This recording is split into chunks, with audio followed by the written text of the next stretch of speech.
Hello student, आज हम advance engineering mathematics में यूनिट नंबर 4 के अंदर ले रहे हैं लेक्चर नंबर 26, जिसका टॉपिक है correlation coefficient. First of all, what is the correlation? Correlation is a term that is a measure of the strength of a linear relationship between two quantitative variables. Example, height, weight. Correlation एक तरह से measurement होता है किसी भी linear relationship की strength का between two quantitative variables, दो क्वांटिटेटिव वेरिएबल्स में, जैसे कि हाइट और वेट कह सकते हैं। This post will define positive and negative correlation. इस तरह से ये डिफाइन करते हैं कि पॉजिटिव है, negative correlation. And explanation how to measure correlation. इसके अलावा ये भी मेजर करते हैं कोरिलेशन को कैसे मेजर किया जाता है। First of all, positive correlation. Positive correlation is relationship between two variables in which both variables move in the same direction. Positive correlation में क्या होता है कि दो वेरिएबल्स में जो रिलेशनशिप होता है उसमें दोनों वेरिएबल्स सेम डायरेक्शन में मूव करते हैं। This is when one variable increase, यदि इसमें से एक वेरिएबल इंक्रीज होता है वाइल द अदर इंक्रीज, तो दूसरा भी इंक्रीज होगा, एंड वाइस वर्सा, और इसका उल्टा। For example, positive correlation may be that more you exercise. कह सकते हैं जो पॉजिटिव कोरिलेशन है कि जितना आप एक्सरसाइज करोगे the more calories you will burn, तो अभी उतनी ही कैलोरीज बर्न होगी। While negative correlation is a relationship where one variable increases as the other decreases and vice versa। लेकिन नेगेटिव कोरिलेशन में क्या होता है, एक वेरिएबल इंक्रीज होता है तो दूसरा डिक्रीज होगा, और उल्टा भी इसका सही होता है। जैसे दो यहाँ पे ग्राफ दिए गए हैं, नंबर ऑफ एडवर्टाइजमेंट सीन और परचेज इंटेंशन, यानी दो वेरिएबल्स हैं, नंबर ऑफ एडवर्टाइजमेंट सीन, जितने नंबर ऑफ एडवर्टाइजमेंट सीन किए गए हैं और कितना उनका परचेज करने का इंटेंशन। तो एक लीनियर फॉर्म में बताया गया है, इसमें पॉजिटिव कोरिलेशन बताया गया है, क्योंकि यदि नंबर ऑफ एडवर्टाइजमेंट सीन हो रहे हैं उससे परचेज ऑफ इंटेंशन बढ़ रही है। सेकेंड है the time since last consumed और परचेज इंटेंशन। लास्ट में कंज्यूम हुआ है टाइम, और जो परचेज इंटेंशन है उनमें क्या है, बिल्कुल अपोजिट कोरिलेशन आ रहा है, नेगेटिव कोरिलेशन आ रहा है। एक बढ़ रहा है तो दूसरा कम हो रहा है। जैसे लास्ट कंज्यूम वाला तो बढ़ रहा है और परचेज इंटेंशन कम हो रहा है, तो ये नेगेटिव कोरिलेशन है। Where it is possible to predict, इसलिए पॉसिबल है प्रेडिक्ट करना with a reasonably high level of accuracy. यदि reasonable high level of accuracy में the values of one variable based on the values of the other, कि एक values variable की जो values हैं वो दूसरे वेरिएबल की वैल्यूज पर बेस्ड होती है। The relationship between the two variables is described as strong correlation, और जो रिलेशनशिप है दोनों वेरिएबल्स में डिस्क्राइब किया गया वो स्ट्रॉन्ग कोरिलेशन है। A weak correlation in one where on average the values of one variable are related to other, but there are many exceptions. इसमें वीक कोरिलेशन में क्या होता है कि एवरेज वैल्यूज एक वेरिएबल की दूसरे से रिलेटेड होती हैं, लेकिन उसमें कई एक्सेप्शंस होते हैं। इसमें स्ट्रॉन्ग नेगेटिव कोरिलेशन और वीक पॉजिटिव कोरिलेशन बताया गया है। देखिए इसमें बिल्कुल जो लाइन एकदम स्ट्रेट नहीं आ रही है, इसे हम कहेंगे स्ट्रॉन्ग नेगेटिव कोरिलेशन। मतलब लाइन एकदम बिल्कुल सीधी ही आ रही है, एकदम स्ट्रेट आ रही है। इसमें हीटर सेल्स और टेम्परेचर में रिलेशनशिप बताया गया है। कि वीक पॉजिटिव कोरिलेशन देखिए, इसमें कोई कर्व ड्रॉ नहीं कर सकते आप। Number of advertisement seen and purchase intention में जो दिखाया गया है, तो कोई भी इसमें कर्व ड्रॉ नहीं हो सकता। सो ये वीक पॉजिटिव कोरिलेशन है, जबकि ये नेगेटिव जो कोरिलेशन है वो स्ट्रॉन्ग है, स्ट्रेट लाइन सीधी बन रही है इसमें। नेक्स्ट आते हैं Pearson product movement correlation. The most common measure of correlation is Pearson product movement correlation, which is commonly referred to as correlation. The correlation coefficient or just the letter R always written in italics। इस तरह से जो letter R है वो क्या बताता है, correlation को बताता है, पियर्सन प्रोडक्ट मूवमेंट कोरिलेशन को सिर्फ जनरली हम कोरिलेशन ही कहते हैं।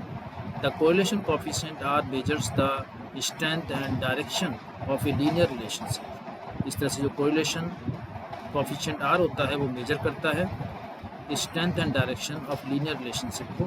For instance 1 indicate a perfect positive correlation, इसमें 1 परफेक्ट पॉजिटिव कोरिलेशन को बताता है। -1 indicate a perfect negative correlation, कि -1 परफेक्ट नेगेटिव कोरिलेशन को बताता है। 0 indicate that there is no relationship between the different variables, और 0 इंडिकेट करता है कि कोई रिलेशनशिप नहीं है डिफरेंट वेरिएबल्स में। Values between -1 and +1 denote the strength of the correlation, इस तरह से जो -1 से +1 के बीच में जो कोरिलेशन की वैल्यूज होती हैं वो उसकी स्ट्रेंथ को बताती हैं कोरिलेशन की। Correlation coefficient, the degree of assumption is measured by the correlation coefficient denoted by R, इस तरह से जो डिग्री ऑफ एसोसिएशन है वो मेजर किया जाता है कोरिलेशन कोफिशिएंट से, जो R से डिनोट करते हैं। It is sometimes called Pearson correlation coefficient, जिसे हम कभी कभी पियर्सन कोरिलेशन कोफिशिएंट भी कहते हैं। After it's originator is measure of linear association, इसको यदि ऑरिजिनेटर यदि देखा जाए उसको मेजर किया जाए लीनियर एसोसिएशन में। If a curve line is needed to express the relationship, यदि कोई कर्व लाइन है उसको नीडेड है रिलेशनशिप में एक्सप्रेस करने के लिए, other and more complicated measures of correlation must be used, और इसमें बहुत ही मेजर करने के लिए मोस्ट कॉम्प्लिकेटेड यूज़ किया गया है कोरिलेशन का। The correlation coefficient is measured on a scale, correlation coefficient को मेजर किया जाता है स्केल में, दैट वेरीज फ्रॉम +1 थ्रू 0 और -1, जो कि +1 से 0 और 0 से -1 में वेरी करता है। Complete correlation between 2 variables is expressed by +1 और -1, इससे जो कंप्लीट कोरिलेशन होता है या परफेक्ट कोरिलेशन जिसे कहते हैं वो केवल -1 और +1 से ही डिनोट करते हैं, यानी परफेक्ट पॉजिटिव कोरिलेशन और perfect negative correlation. When one variable increase as the other increase, the correlation is positive. यदि एक बढ़ रहा है तो दूसरा भी बढ़ रहा है वेरिएबल, उसे हम परफेक्ट पॉजिटिव कोरिलेशन कहेंगे। When one decrease as the other increase is a negative, जबकि एक बढ़ रहा है दूसरा कम हो रहा है तो वो negative correlation. Complete absence of correlation is represented by 0, यदि मान लो कोई भी कोरिलेशन नहीं है दोनों वेरिएबल्स में तो उसे हम 0 से डिनोट करते हैं, जिसे बताता है कि कोई कोरिलेशन नहीं है, कंप्लीट एब्सेंस ऑफ कोरिलेशन कह सकते हैं इसे हम। इस तरह से ये डिफरेंट दिखाए गए हैं।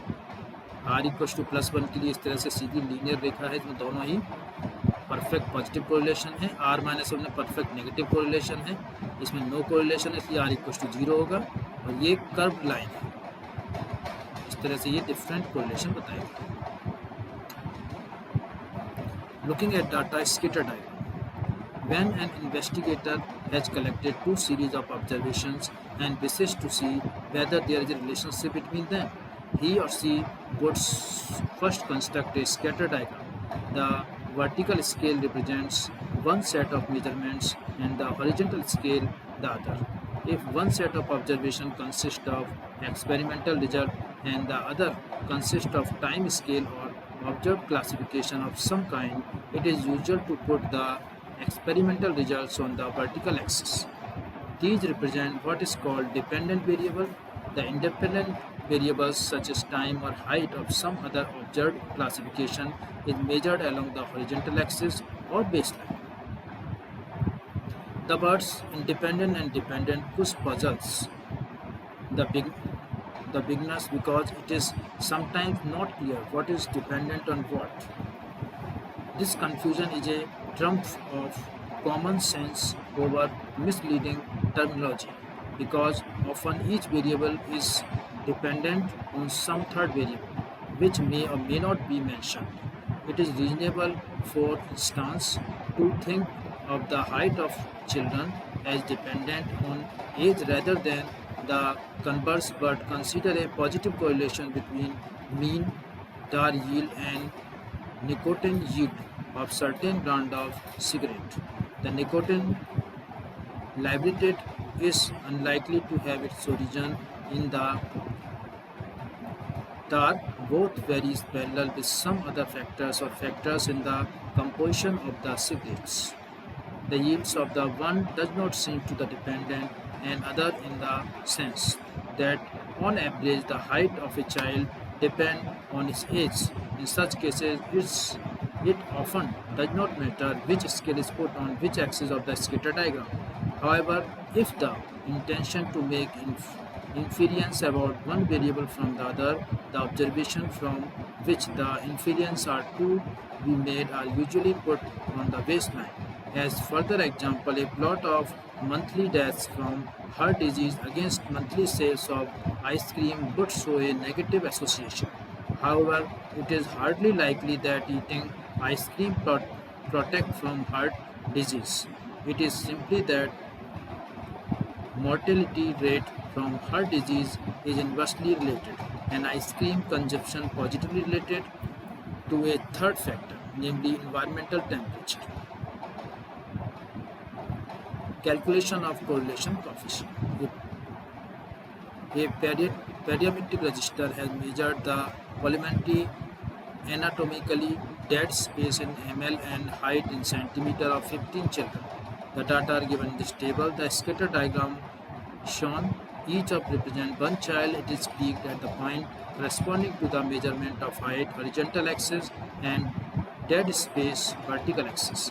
The register now inspects the pattern to see whether it seems likely that the area covered by the dot center on a straight line or whether a curved line is needed. In this case, the pediatrician decides that a straight line can be adequately describe the general trend of the dots. His next step will therefore be calculate the correlation coefficient. Here the given different data: child number, height, dead space in ml, and total of both in mean also. If we calculate the diagram of this way, and the correlation coefficient formula is there, r equals to summation x minus x bar multiply y minus y bar upon square root of summation x minus x bar square y minus y bar square. Or we can write summation x by minus n x bar y bar upon n minus 1 standard deviation x multiply standard deviation of y. यदि हम calculate करते हैं इसको value निकाल सकते हैं. इस तरह से ये लेक्चर कंप्लीट होता है. Thank you all of you.